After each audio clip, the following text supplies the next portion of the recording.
Bloomberg Audio Studios. Podcasts, radio, news. You're listening to the Bloomberg Balance of Power podcast. Catch us live weekdays at noon and 5 p.m. Eastern on Apple CarPlay and Android Auto with the Bloomberg Business app. Listen on demand wherever you get your podcasts or watch us live on YouTube.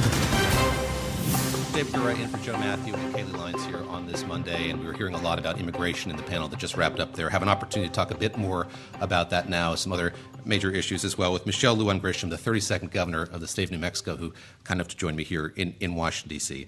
Let me start with health care, and I imagine you being here in Washington have it's an ear to the ground when it comes to the conversations that are taking place on Capitol Hill about proposed cuts to Medicaid, which I know is crucially important to a lot of folks in New Mexico. If that were to happen, and they're talking about cuts of $800 billion, close to $1 trillion, what would it mean for folks in your state? Well, it's devastating. I mean, we're not talking enough about what it really does. There's been a lot of present company excluded platitudes about, we're just trying to get at right-sizing a lot of these federal investments. More than 400 rural hospitals are already barely surviving. 46%, frankly, of all rural hospitals barely make it under the current system with Medicare, Medicaid, veterans payment investments in the private market. You take out $880 billion, those hospitals close.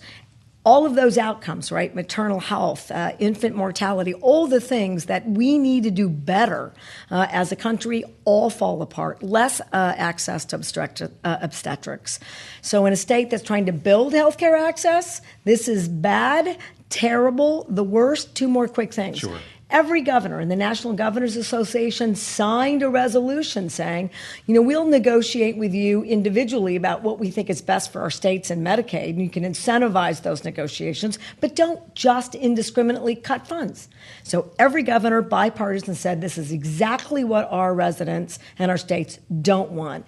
And two, you know what this really is like? It's like having the federal firefighter folks come into your state, and I would know a thing or two about that, in a wildfire, bringing flamethrowers and wind machines.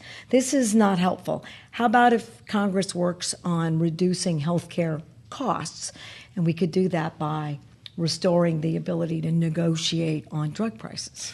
Do you find that what you're saying is getting through on Capitol Hill, you and other Democratic governors, or is it? Well, clearly not, yeah. Because what we're seeing so far in the proposed resolution is that the only way to get where they want to go in budget cuts is to go after Medicaid indiscriminately.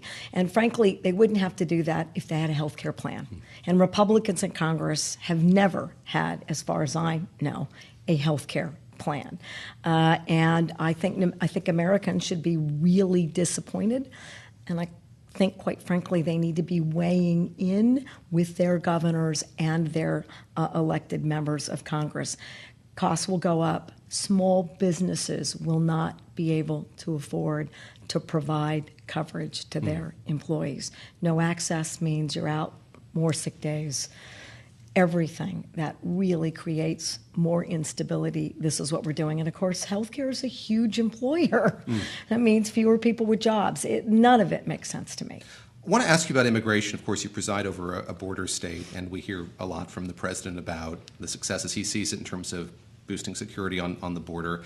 I'm curious how that's reverberating across New Mexico. So if you look at people who are here legally, for instance, they look at the ICE raids that are taking place, the degree to which the kind of security mechanism of the United States has been brought to bear here. What's the effect of that had on kind of the zeitgeist in the state among immigrants in New Mexico? Well, there's a lot of fear and uncertainty in New Mexico, and that even bore out many of the debates in my just ended legislative session. It's our policy session. We've got 48 folks who were sort of the subject of that national kind of coordinated set of raids by ICE trying to utilize local police, and even some Border Patrol folks who shouldn't be in the interior. If you're looking at border security, here's an idea. Have them at the border. There's a lot of angst. New Mexicans, and I would add my own direct opinion and voice here. My job is to represent effectively my state and also solve problems. We agree that bad actors, frankly, whether you're here, from here, or not, We would welcome the federal government to do more in drug interdiction, to do more about stopping guns, drugs, and human trafficking at the border and anywhere else. What doesn't help us at all is not focusing on bad actors, but going after children and their families indiscriminately at hospitals, schools, and at workplaces. That just creates fear and anger and animosity and doesn't make our country any safer, nor does it help us build an economy that works for everyone. Here's what we should do. How about after they fix healthcare with a real plan that doesn't indiscriminately cut Medicaid, maybe we should pass a border bill.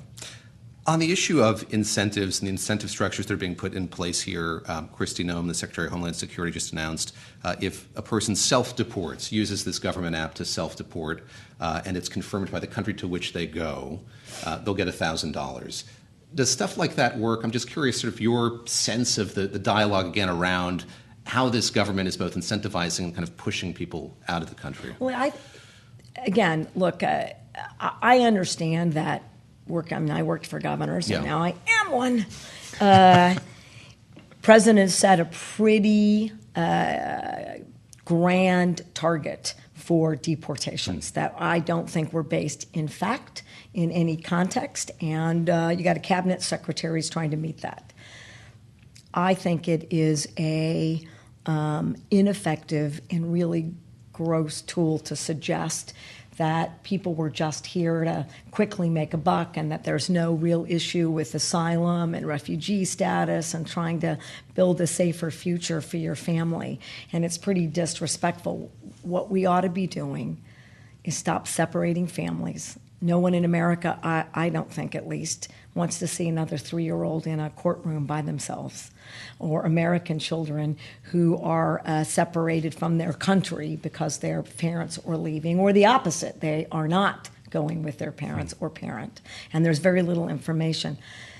New Mexicans, I think, reflect where a lot of the country really is. One, if you're a bad actor, help us. I don't want any bad actors. I want no more human trafficking. I want no more drugs moving through this country from anywhere. China, Russia, Mexico, anywhere. At the border or in the mail, in a truck or by plane or by boat, we don't want them.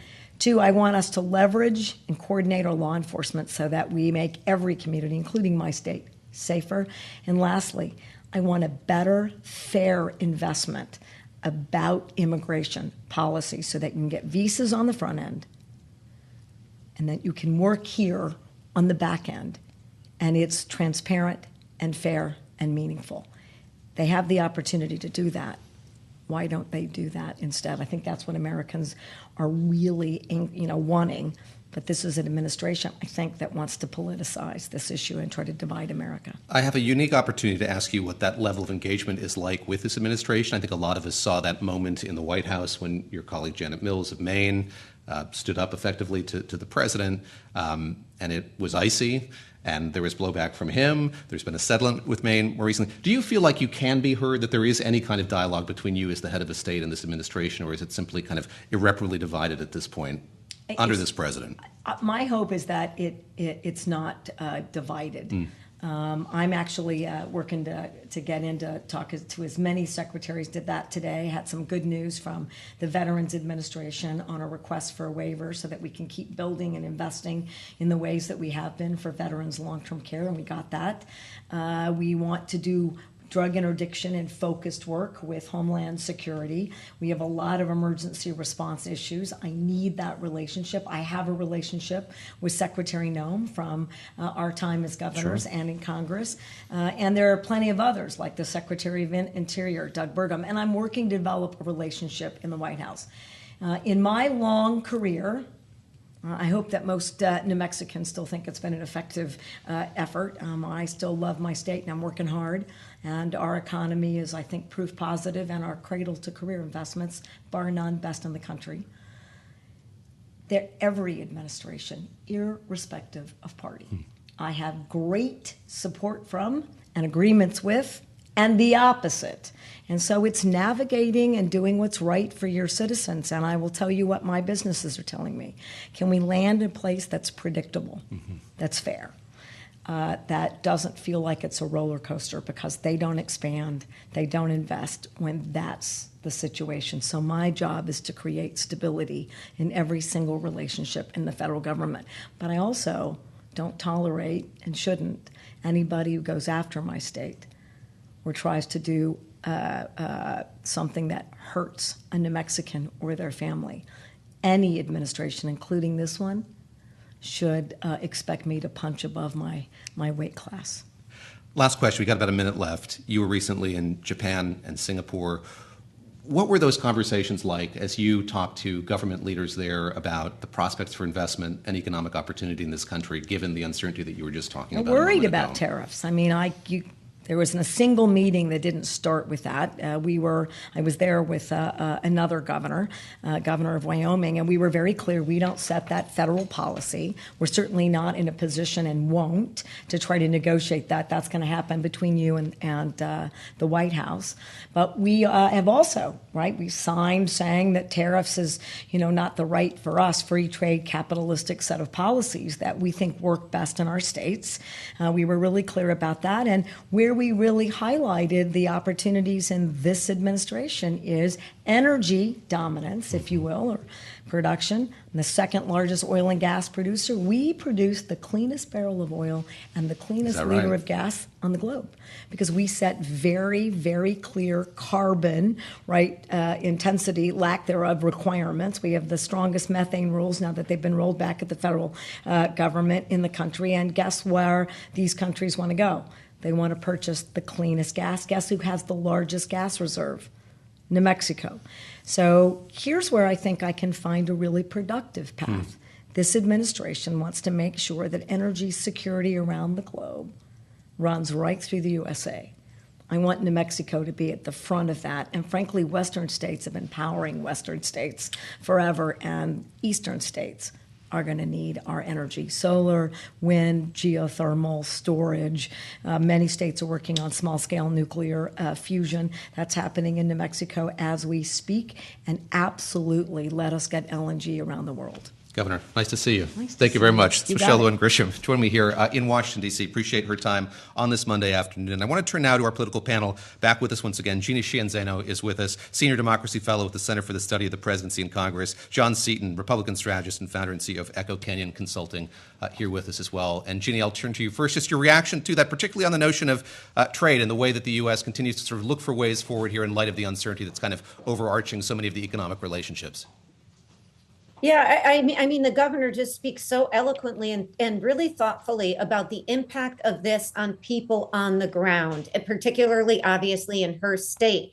And I do think we need to hear more of that. It was one of the first things she said to you, David, when you started asking her, is we need to hear more, whether it's the Medicaid cuts, whether it's trade, or whether it's this new deportation policy, not necessarily new, which she described as gross. When you listen to the stories of how this is impacting people on the ground, that is when people can make a real determination as to whether, in fact, the policy is one that the United States should be promoting. John Seaton, on that same point here, you have her, of course, overseeing the government of New Mexico, other governors trying this as well. What do you make of that, the prospects for, I guess, the state level, trying to broker deals or kind of see through the maybe uncertainty that exists at the federal level, but might be clearer at the state level? Well, I think to her point, a lot of this is the purview of the federal government. And as I've said on this program and others, a lot of this really should not be a surprise. This is what President Trump campaigned on. And I do think that, whether it's immigration and getting people who really should not be in this country out of this country, whether it is taking a tougher stance on trade and tariffs to make sure that we get fair deals. This is what the president campaigned on. So I don't think there should be a huge surprise here. And I do think, once again, as I said in the previous segment, that as long as the president continues to communicate how this will long-term affect and impact and benefit American families, I think that people will come around and be supportive of his efforts. John, let me put a version of the question I put to the governor to you, and that is, how good is the relationship, do you think, between governors of both stripes, Republican and Democrat, and this White House? What more can be done here to have more constructive conversations in the interests in states that aren't Republican? Right, and I'm not privy to those conversations, of course, but I do think that open lines of communication are always important, and governors really are kind of CEOs of their states, and so it's extremely important that there be open lines of communication and that they go both ways. Governors should continue to communicate to the White House and administration and the various agencies what it is that they need, what it is that they're seeing on the ground, and be supportive of the efforts, even if they happen to be of a different political party. At the end of the day, people are elected to serve all of their constituents, not just one party or the other. And so would like to see as much communication and transparency as possible between state governments and the White House administration, and I hope that that continues. Jeannie, the governor and I didn't get to talk about 2026 or 2028. Her term is up in 2026, but something interesting is kind of happening in the state of New Mexico. She recently called in the National Guard to Albuquerque because of violence and crime there. Got some pushback from that, but it's kind of sharpened this distinction between or among Democrats, that there are those who favor that kind of harder line approach and those who don't. And I think it's going to kind of set the foundation for the race for her successor, at least on the Democratic side here. What do you make of that? What does the New Mexico story tell you or tell us about the way the Democratic Party moves forward here to 2026 and indeed to 2028 as well? Yeah, and there's nothing I like more than to talk about elections, David. So thank you. We don't get enough of them since 2024 in my book. But, I think there is a real divide on the Democratic side. How do you handle issues regarding insecurity? And I think the governor is leading in the right way. There is no world in which any of us should be living insecure in our homes and worried about being victims of crime and violence. It is absolutely unacceptable. And so you have to deal with it as governor. That is her job as the executive of the state. And every other governor should follow suit. And Democrats who don't end up with a world of hurt, both politically, but more importantly, with their constituents, because none of us deserves to live in a place where we can't feel safe. So safety, economic security, those are number one and number two, or vice versa, however you want to count them, in terms of what an executive has to do. And as they look for the next executive in New Mexico, you can bet Democrats on the ground are going to keep that in mind. We want to be safe, secure, happy, and fulfilled in our lives.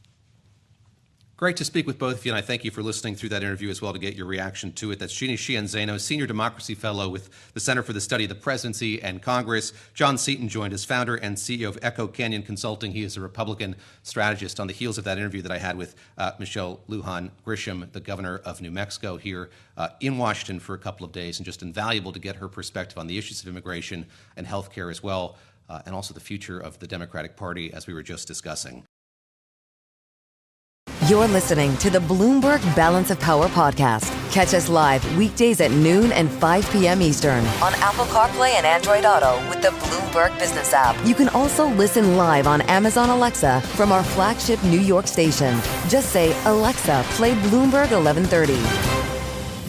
And the President of the United States flying back from West Palm Beach to Washington last night and taking questions from reporters in the back of that plane, talking about a host of subjects, including the economy and trade in specific, giving an update on the conversations he says are taking place between the United States and dozens of other countries. Let's take a listen to what he had to say.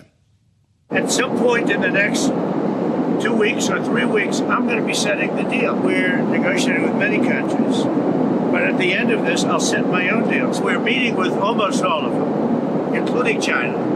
And at the end, I'm setting the deal. You keep asking the same question. When will you agree? It's up to me. It's not up to them. It is up to him. President Trump there on Air Force One. Laura Davison joins us now, Deputy Bureau Chief here in Washington, D.C.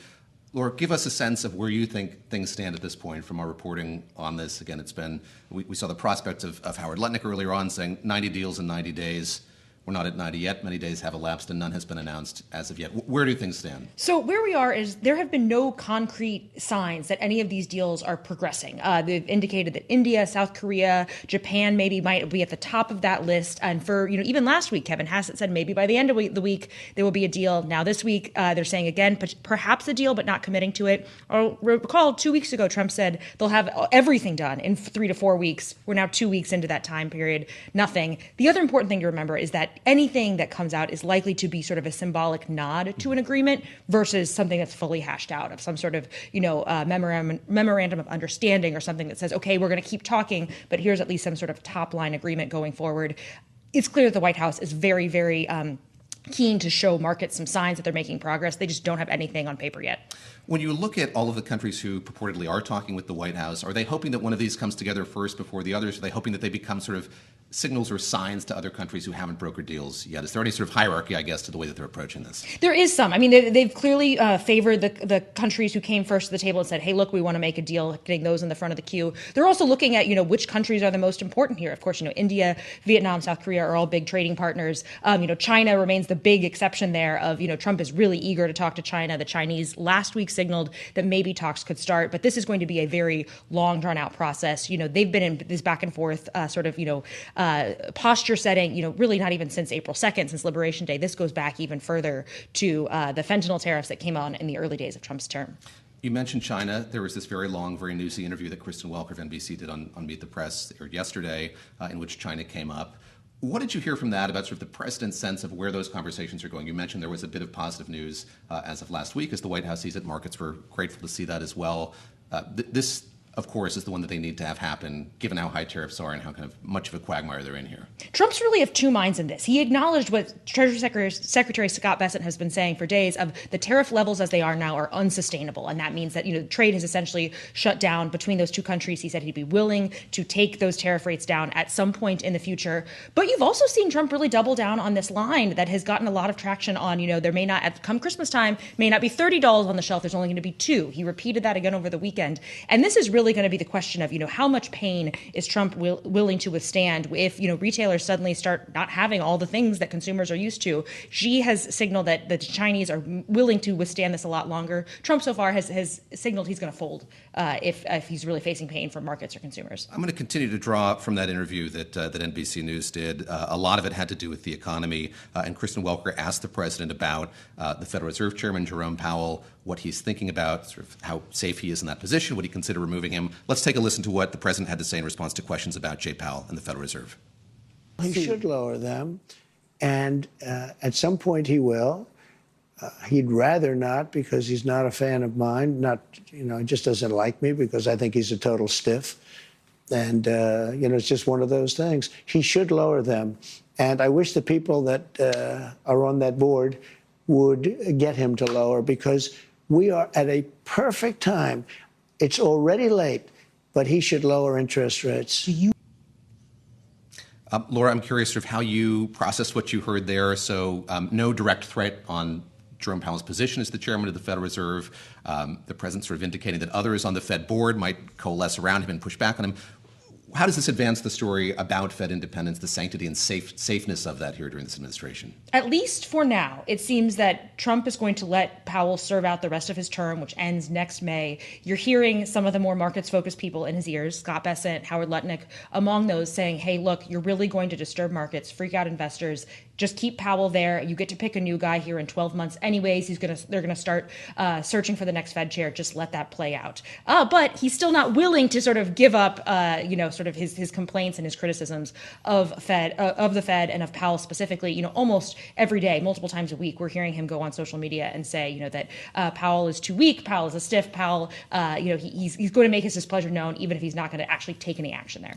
And it's funny, sort of, we talk about Fed independence maybe in the context of could the president or would the president remove the Fed chair, but this has an effect. The degree to which he talks about Fed policy, makes his opinions known. This is different than the way past presidents have approached that relationship between the president and the Fed chair. And I think a lot of people would say it might have an effect just sort of on the notion of independence of the Federal Reserve. And we'll hear on Wednesday when Powell comes out and does his press conference of he's been very critical of tariffs in the past and sort of suggesting that this is, could tip the economy into a recession. We'll see if does he pare back his language? Is he a little bit more moderated, or does he, kind of continue to make some of those more sharp comments? Fed chairs are notoriously the best at sort of figuring out how to signal different things with their language. And so that's what markets are going to be watching for here in 2 days. I want to get your perspective as we start this week about what's happening on Capitol Hill, reconciliation. We've seen kind of many versions of what the timeline might be for getting a bill done here. Your sense of sort of where that stands and what the forcing mechanisms are going to be for this to move fast or slow going forward? There are two key fault lines that they have not figured out. One is Medicaid. House Republicans, and particularly some factions, want big cuts to Medicaid. The president has said absolutely no way. There was a big meeting last week that they walked out of that unresolved, but they have to come up with that because either they cut Medicaid or they can do more tax cuts, or they don't cut Medicaid, fewer tax cuts. That means the president gets fewer of his no taxes on tips, no taxes on overtime, those campaign pledges. So the factions are still really far apart there. The other fault line, and this is more within Republicans in the House, is on SALT, the state and local tax deduction. You have a small but very vocal group of members from New York and California who want a big increase in that $10,000 deduction cap there. You have other members who this just isn't a political priority for them at all. They have to both run the numbers to make the math work, as well as come up with some political sell they can give to constituents. A kind of theme over the weekend into this week has been, how is all of this playing among American consumers, among American business owners and executives, and around the world as well? And there's this question of, is American exceptionalism on the wane? Is it dead? Scott Bessent, the Treasury Secretary, is in Beverly Hills. He was speaking at the Milken Global Conference. He addressed some of this today. Let's take a listen to what he had to say. America is the Schelling point of global finance. We have the world's reserve currency and the deepest and most liquid capital markets and the strongest property rights. For these reasons, the United States is the premier destination for international capital, and the administration's goal is to make it even more appealing for investors like you. He addressing that group of investors in California, appearing in conversation with Michael Milken, who started this conference, of course. You mentioned Scott Bessent a moment ago. What's the role that he's playing now in the administration? Yes, as advisor to President Trump, but also in communicating or projecting some sense of stability here to markets, both in the U.S. and around the world. He is the key voice that folks on Wall Street are going to listen to see, kind of read the tea leaves here. There was an interesting just sort of shift in tone from Bessent, even from a month ago, when he made a comment that it was Main Street's moment. Wall Street has time, and now it's Main Street's time to shine. Today, he name-checked both Main Street and Wall Street and saying, look, that these priorities that the administration's priorities can have upside here for both. But he's, like the president, acknowledging that, he's softening the timeline here. Trump has been very clear, there's going to be a period of pain. But Bessent is saying, look, if you invest now, we can quickly, sort of rejigger and grow the American economy. And wrapping up quickly here, just talking about trade and those talks, what role is he playing in those negotiations? This is a multifaceted economics team of advisors that the president has. What is Scott Bessent's role just in kind of the granular level of negotiating these trade deals? He is specifically taking on Asia. Howard Lutnick is focusing on Europe. But of course, Treasury Secretary is also involved in the tax talks. He was involved in the Ukraine critical mineral thing. So he has a very, very busy plate. Laura, great to speak with you. Thank you very much. That's Laura Davison, our Deputy Bureau Chief here in Washington, D.C. As we again draw from that conference that's taking place in Beverly Hills, California over these next few days, Bloomberg providing comprehensive coverage of all the panels that are taking place. There are interviews on the sidelines as well. And I should say, Scott Bessent having a conversation there with Michael Milken, who founded that global conference many years ago. Again, talking a lot about trade, the trade deals that are being brokered, the White House's position in those deals, and trying to offer some assurance to the many investors who are gathered there at the Beverly Hilton in Beverly Hills, California. You're listening to the Bloomberg Balance of Power podcast. Catch us live weekdays at noon and 5 p.m. Eastern on Apple CarPlay and Android Auto with the Bloomberg Business app. Listen on demand wherever you get your podcasts or watch us live on YouTube.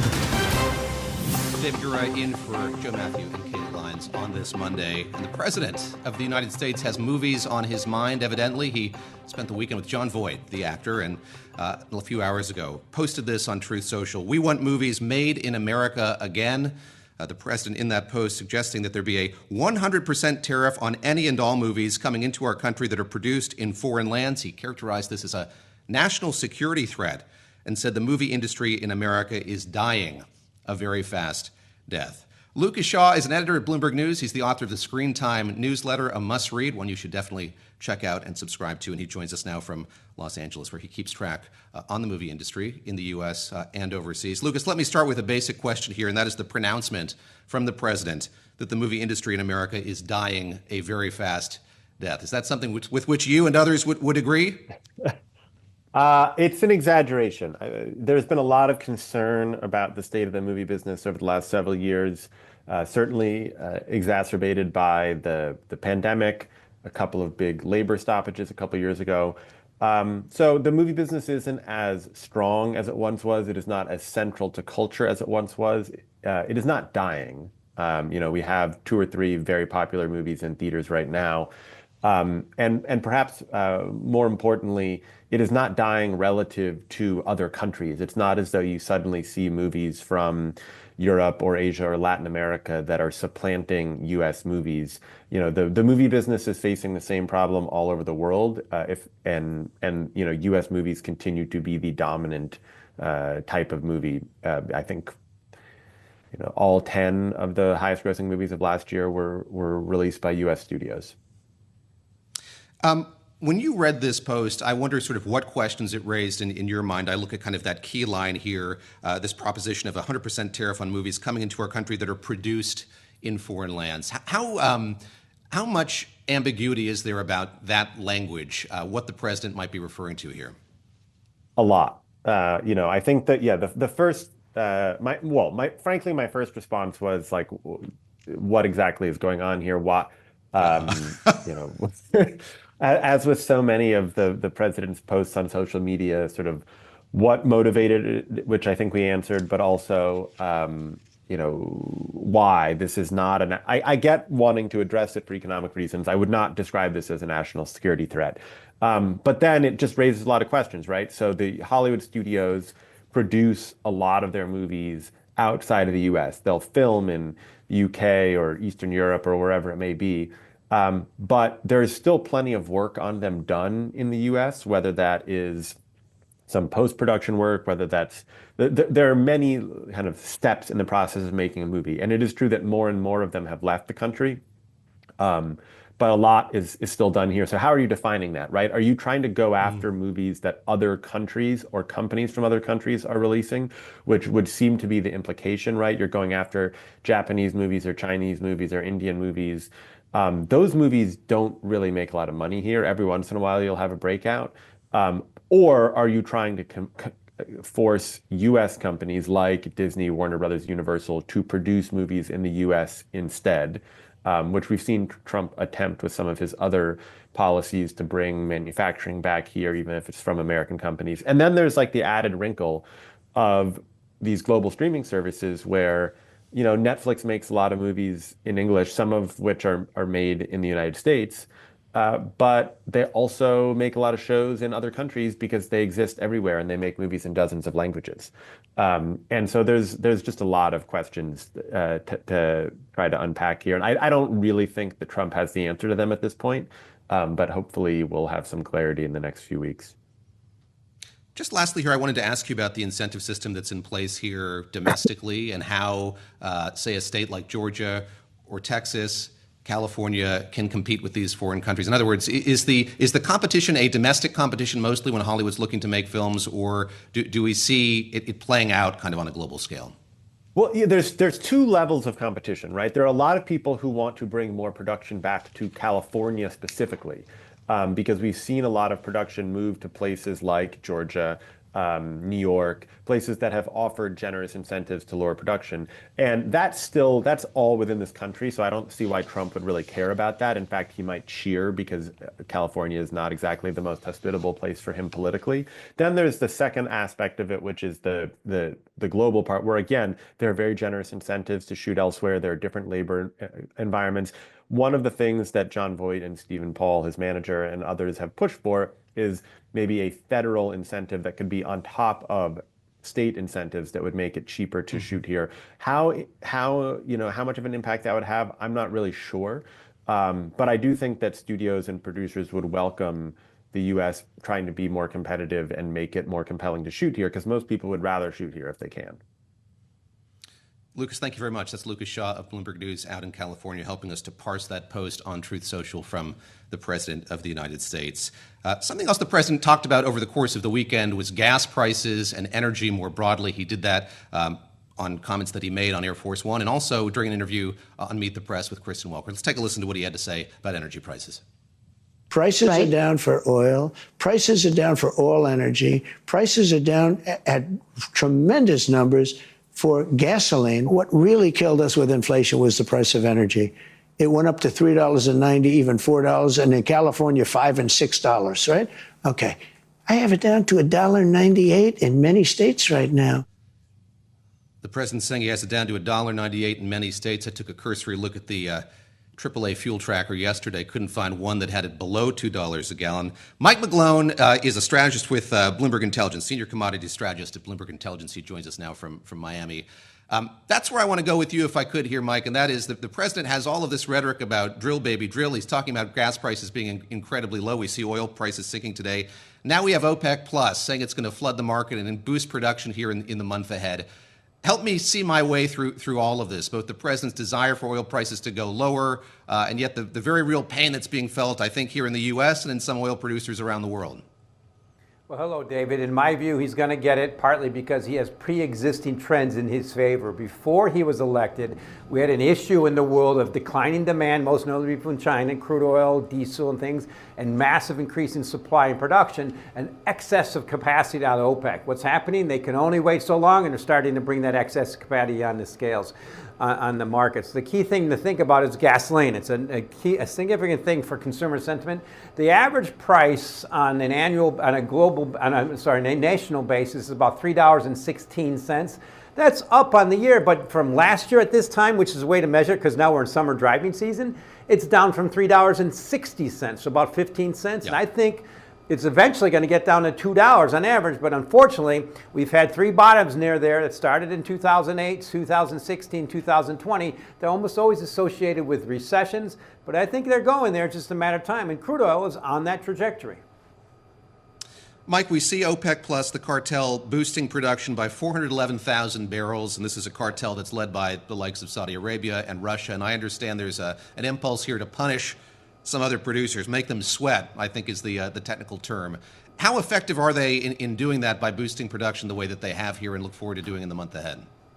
Well, I'm enjoying that narrative, Dave, because it's a thing I've been predicting for 2 years. It's just they can only hold off their production for so long. Exactly why they're saying they're doing it doesn't matter as much to me as the fact that we have a president who wants lower prices. We have pre-existing trends in their favor. The whole economic situation is turning that way. And by the way, I think President Trump's visiting Saudi Arabia soon. So this is something we've been waiting for 2 years in the oil market. Now it's happening. So it's a question of where it stops. So crude oil around $56 a barrel is a pretty good support area from the average price 2019. That's what prices always do. They asked about the average cost of production in the U.S. Commodities always go back to their average cost of production. But typically, in the past, since 20 years, you've had to get below those levels, which has been around $40 a barrel. So I think it's going to happen, and OPEC's going to just help make it happen. The thing is, they held off their production for so long, they need money, and it's all coming back on board. And the key thing, remember at OPEC, they're a diminishing significance of their cartel. Maybe they're less than almost 25% of global production. 20 years ago, they were 40%. It's becoming less important. The U.S. is the largest producer and a net exporter now. Mike, I want to ask you about the degree to which uncertainty is affecting a number of these producers. So, of course, you acknowledge the fact President Trump heading to the region shortly, but we saw news out of Israel that they're vowing to step up their fighting in Gaza. We could see another incursion there. How much has that, and is that likely to affect prices broadly, that level of instability in the Middle East? Any type of violence and wars and things and missiles flying in the Middle East are usually a bid for crude oil, but that was really the narrative from 2 years ago when the war started, and it's been diminishing over time, partly because the world shifted. The U.S. doesn't import oil from that area, and if they do, we have a net export surplus going away from the U.S. We have actually have a glut of crude oil and grains in this country. We have to export them. If we don't, the prices go down, and that's part of what's happening with the trade war. But when you hear about that kind of, anytime market bids up for kind of missiles flying in the Middle East, unless there's a definitive cut in production or supply, it usually is a short-term bounce and goes back down to the macro. And the macro is, particularly if the U.S. stock market's heading low for a U.S. recession and all the rest of the world faces tariffs from the U.S. recession, from the U.S., as their demand was declining from China, you see the tilt. It's just back to a normal downward cycle. That's the key thing. We haven't really got cheap yet. We're just heading towards that level. Right now, we're about break even. Mike, lastly here, we got about a minute left. What have we heard from the heads of major U.S. energy companies? What are they watching? What are they paying closest attention to here? Again, we've had a number of interviews with them, spoken on earnings calls as well. If you were sort of to give us a sense of their message overall, what would it be? Well, I can tell you what they're doing in futures. There's a backwardation of futures. When the further out futures price has been lower, and I think partly because they're selling their production ahead. They're doing a prudent thing to hedge their production, which means they can still bring it on and sell it forward. And if prices drop right away, there's somewhat hedged. Now, most of those producers are usually hoping for higher prices, and they say it, but they realize the problem is they're going lower. And because of rapidly advancing technology, they can bring in more supply, and they have been, most notably the miners, the independents, and bringing it on, particularly in the U.S. and U.S. shale. So this might curtail U.S. shale, but you're probably going to have to get below $50 to really cut off that excess supply of the U.S. Mike, it's always great to catch up with you. Thank you very much. That's Mike McGlone, Senior Commodity Strategist at Bloomberg Intelligence here, as oil is really in focus, given what we've heard from the president, the prospects of the trip that he is scheduled to take to the Middle East in just a few weeks' time, and of course what we heard out of Israel about the prospects of there being perhaps a second incursion into Gaza. And we look at oil prices here really hovering around that $60 a barrel level, and a real concern for a lot of U.S. oil producers, given the fact that there is a threshold under which producing oil becomes increasingly difficult for those companies. Thanks for listening to the Balance of Power podcast. Make sure to subscribe if you haven't already at Apple, Spotify, or wherever you get your podcasts. And you can find us live every weekday from Washington, D.C. at noontime Eastern at Bloomberg.com.